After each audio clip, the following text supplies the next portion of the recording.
Welcome to the Deep Dive. Today we're stepping into a really interesting world. It's where these ancient spirits, they walk among us, but maybe not quite how you'd expect. We're looking at Natsume's Book of Friends, or Natsume's Book of Friends, or Natsume Yuujinchou. It's this quiet giant, really, in the supernatural slice of life world. But it does something kind of unique with Japanese folklore. So our mission today, we want to explore how this series takes Japanese yōkai, spirits, monsters, often pretty terrifying stuff, and sort of reframes them. It uses these old beliefs, but not really for scares. It's more about, human things like loneliness, connection, how compassion can heal. Think of this as like a way into understanding this mix of old traditions and really modern storytelling. Oh, absolutely. And it's such a masterful mix. I mean, the show's been running since, 2008, multiple seasons, even a movie. That kind of lasting power really says something. It shows how well it blends these, ancient Japanese beliefs with feelings that feel very current. It's almost like modern folklore in action. Yeah, definitely. And it starts with the main character, Takashi Natsume. His life is tough right from the start. He's an orphan, gets passed around relatives, and he has this ability, this burden really, of seeing yōkai. This is sight. It just isolates him, makes him feel like a liar, totally alone. Stuck between the human world and the spirit world, belonging nowhere. And the whole story kicks off when he gets this book, the Book of Friends, the Yuujinchou, from his grandmother, Reiko, after she passes away. Turns out, Reiko could see yōkai too. And in her own lonely life, she went around challenging them, taking their names, binding them to her service. So this book, it's incredibly powerful. Lots of spirits want it. But Natsume, he decides to use it differently. Not for power, but to set the spirits free. And in doing that, he starts to heal himself too. Right. And to really get what Reiko did and why Natsume's choice is so huge, we kind of need to touch on some key Japanese supernatural ideas. So yōkai, that's the big umbrella term, right? Spirits, demons, monsters, even objects come to life sometimes. The key thing in Natsume is that they aren't just good or evil, it's way more complex, which is how folklore often saw things that couldn't be explained. You also hear ayakashi sometimes in the show, often just another word for yōkai, though traditionally maybe more about spirits over water. But the really interesting distinction and the overlap is between yōkai and kami. Okay, kami are different, more like gods. Sort of, yeah. They're the sacred spirits in Shinto, Japan's native religion. They inhabit everything, but not like a single god. Think spirit or divinity. And what's fascinating, and the show uses this brilliantly, is that the line can blur. A respected local kami could become a yōkai if people stop believing or remembering them. Wow, really? Yeah, and sometimes a powerful yōkai might even get enshrined, become kind of kami. The show has this amazing example, Tsuyukami, the dew god. His whole existence basically relied on one single person remembering and worshiping him. That's incredibly poignant. It is. Oh, and briefly, Mononoke get mentioned too. Usually spirits tied to causing suffering, often born from deep grudges. And you see this mix reflected everywhere in the show's setting, right? The torii gates for Shinto shrines, the little roadside Jesus statues from Buddhism.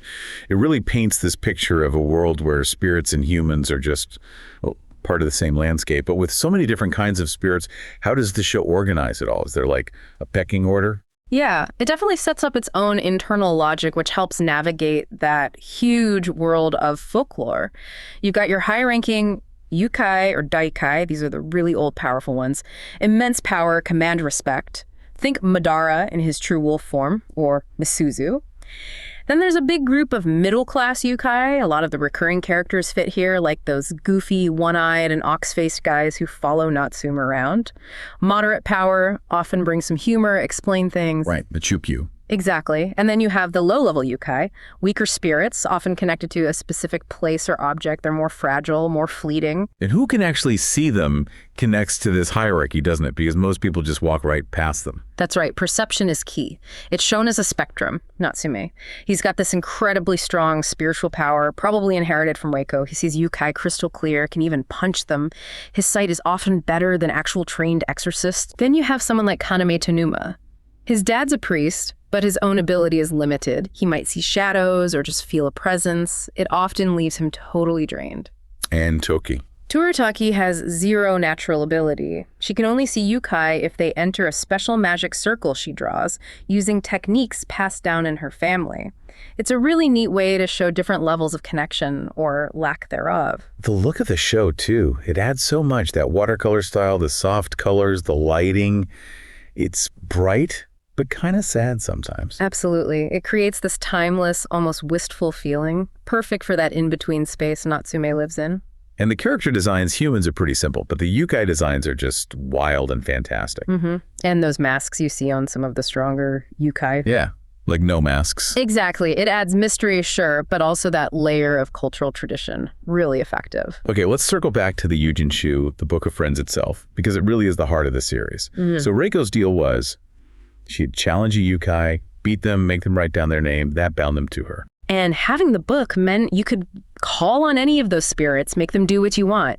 And worse, tearing out a page could actually destroy the yōkai. It's serious stuff. Yeah. Which leads us to, well, why are names so important here? This taps into a really deep cultural idea in Japan, kotodama, the word spirit. Kodama. Yeah. It's this ancient belief that words, especially names, hold real power. They're tied to the very essence of the thing they name. So knowing someone's true name, their makoto nona, gives you power over them. And giving your name away, that's an act of huge trust, huge vulnerability. Okay, yeah, I can see that. It reminds me a bit of Spirited Away, when Yubaba takes Chihiro's name and calls her Sen. Exactly, same principle. Stealing part of the name gives her control. So when Reiko took those names, it wasn't just like collecting baseball cards. It was a serious spiritual violation. She was grabbing control of their very being, their soul. That's why they're so desperate to get their names back. It's not just about freedom. It's about reclaiming who they are, their identity. And the way Natsume returns the names, that ritual is something else. He pictures the yōkai, puts the paper in his mouth, makes a seal, breathes out, and the name just flows back as light. It's beautiful, but also narratively brilliant. Because when he does that, he gets flooded with the yōkai's memories of meeting Reiko. He sees it through their eyes. Exactly. He feels what they felt, maybe loneliness, fear, maybe even affection for Reiko sometimes. It forces empathy on him. These aren't just names in a book anymore. They become individuals with stories. And for Natsume, who's always felt misunderstood, being able to literally see from another's perspective, that's where his compassion really grows. It helps pull him out of his own isolation. It really throws Reiko's actions into sharp relief, doesn't it? She wanted friends, clearly, but she went about it through power, through dominance, it feels like. Like she was trying to fix her loneliness by controlling others instead of actually connecting. Precisely. And that makes Natsume's path so radical, so important. He completely rejects that model. He's not about control. He's about healing. Healing the damage Reiko did across generations. He returns the names, shares those memories, interacts with them afterward, and builds real relationships. Based on respect, on empathy. He turns the Yuujinchou from this symbol of power over into, well, a catalyst for real friendship. It's amazing how the show does that, taking these figures from folklore that are often pretty scary and making us care about them. How does it manage that transformation with specific characters? Yeah, let's look at a few key ones, like Madara, everyone's favorite Nyanko sensei. Yeah, the fat cat. Right. But his folklore roots, they could point towards the Inugami, the dog god, often created through really horrible rituals used for curses, very dark stuff.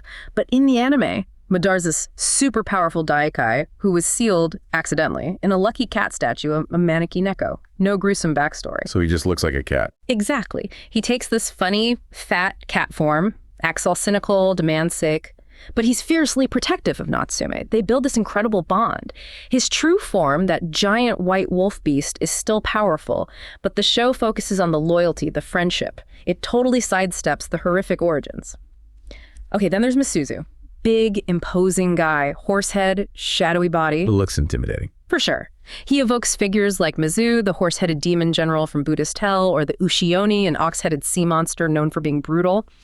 In the show, he is powerful, the lord of his swamp.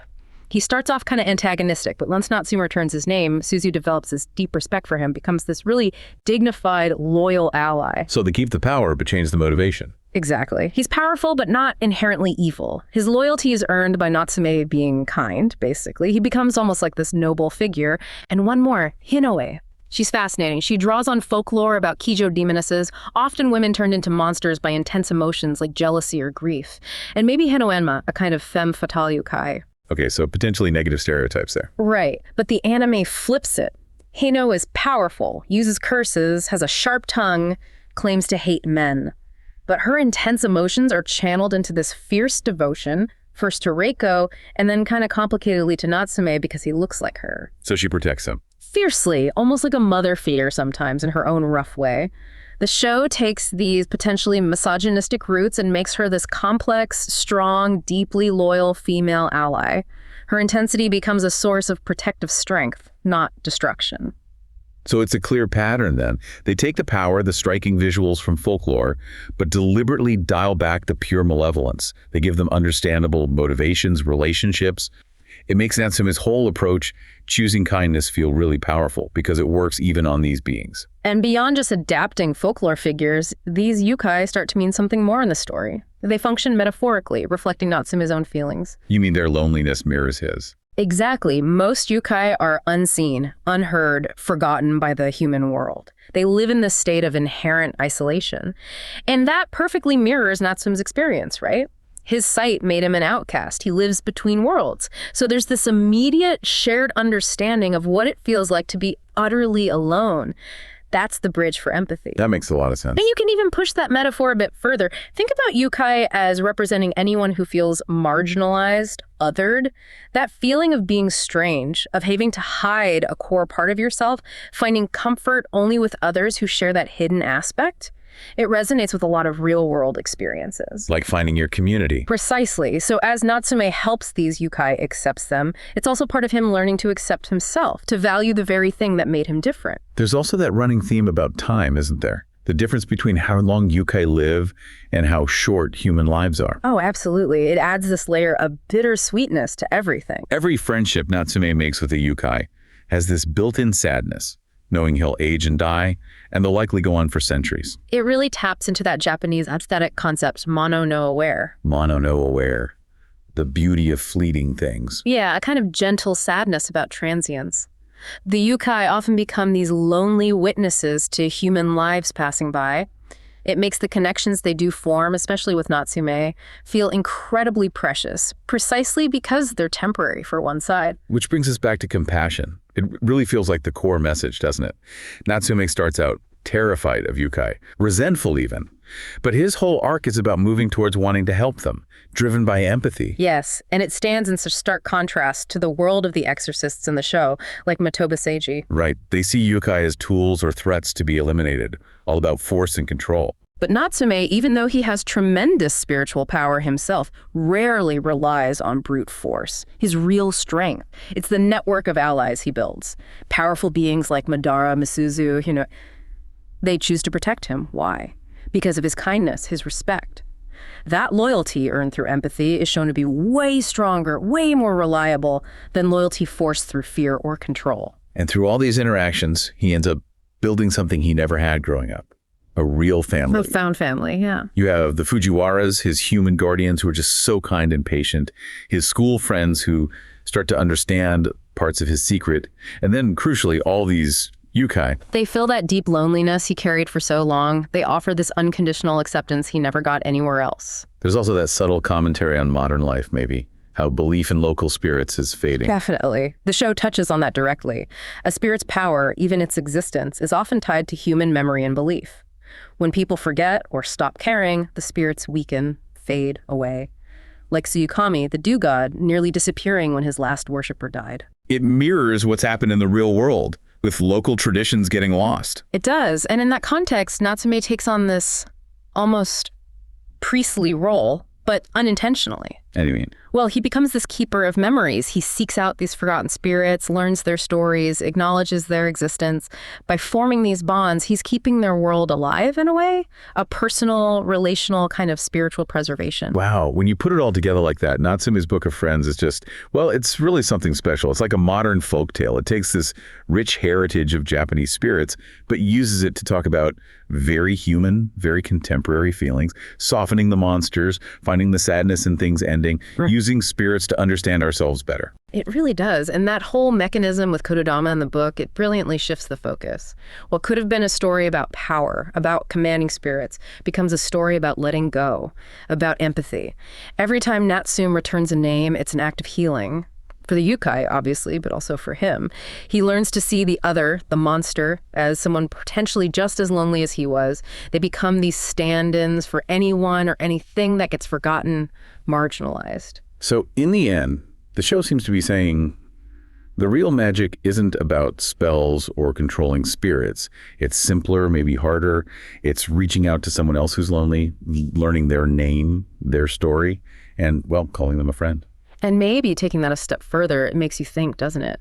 What are the forgotten stories or unseen parts in our own lives, our own cultures? What might happen if we approach them with that same kind of compassionate attention, that same effort to learn their name and acknowledge their existence?